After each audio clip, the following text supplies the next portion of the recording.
कर सकते हैं कि ऐसा कौन सा वेजिटेबल है जो वर्ल्ड वाइड यूज किया जाता है और वर्ल्ड वाइड पसंद किया जाता है.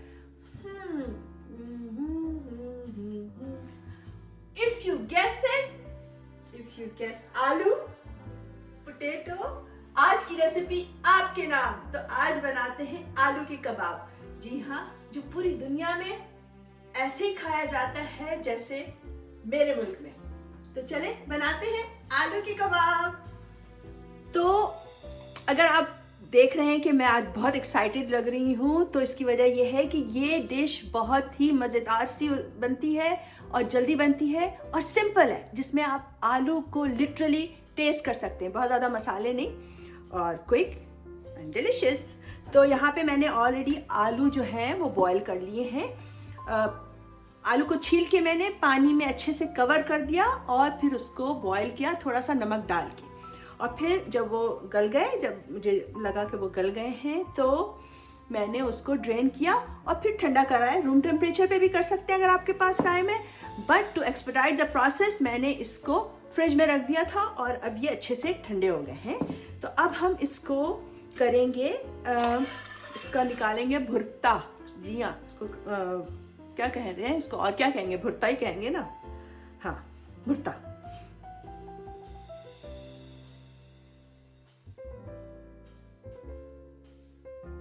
तो हमारे आलू का भुर्ता निकल गया है और अब इसमें हम डालते हैं अपने थोड़े से स्पाइसेस. मैं अभी डाल रही हूँ 1 टेबलस्पून सॉल्ट. हमने आलू में भी चूंकि नमक डाला था, तो हम एंड में फिर चेक करेंगे कि नमक चाहिए या नहीं चाहिए. 1/4 कप ग्रीन अनियन. यहाँ पे एक चिली है, ग्रीन चिली, जिसको फाइनली चॉप किया हुआ है. और नेक्स्ट जो है, इसमें मैं हाफ अ लेमन डाल रही हूँ. नेक्स्ट इंग्रेडिएंट लाल मिर्चें.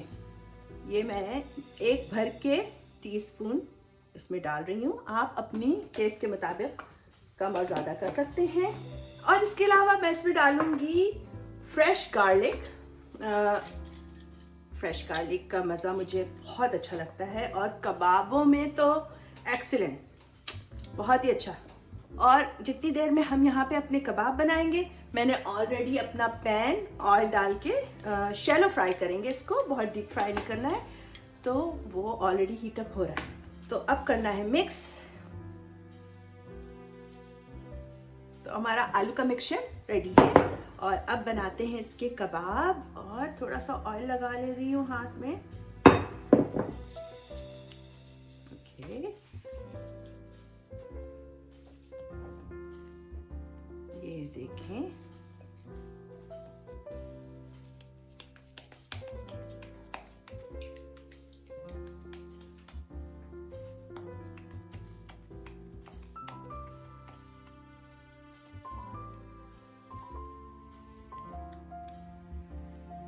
मैंने नमक एडजस्ट कर लिया था चखने के बाद. आप भी टिकिया बनाने से पहले नमक एडजस्ट करना मत भूलिएगा.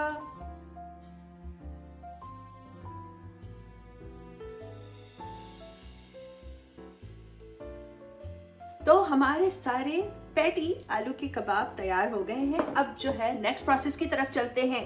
क्लीन अप करते हैं यहाँ से. Let's go to next process. तो ब्रेडिंग करते हैं अपने कबाब की. पहले हम इसको डिप करेंगे अंडे में और फिर इसको कोट करेंगे पैन को ब्रेड से. Here we go. Right every time like a pro. अब थोड़ा सा मैसी काम शुरू होने वाला है. इसमें डालेंगे पहले और फिर इसमें डालेंगे. हाथ भी मैसी होंगे, तो तैयार हो जाएं मैसी काम के लिए. Here we go. अच्छा, यहाँ पे मैंने जो है ना वो पैनको ब्रेड यूज़ किया, क्योंकि इसके जो ये जो ब्रेड क्रम है ये थोड़े से क्रिस्पी होते हैं. आपके पास अगर पैनको अवेलेबल नहीं है तो कोई भी रेगुलर ब्रेड क्रम यूज़ किया जा सकता है.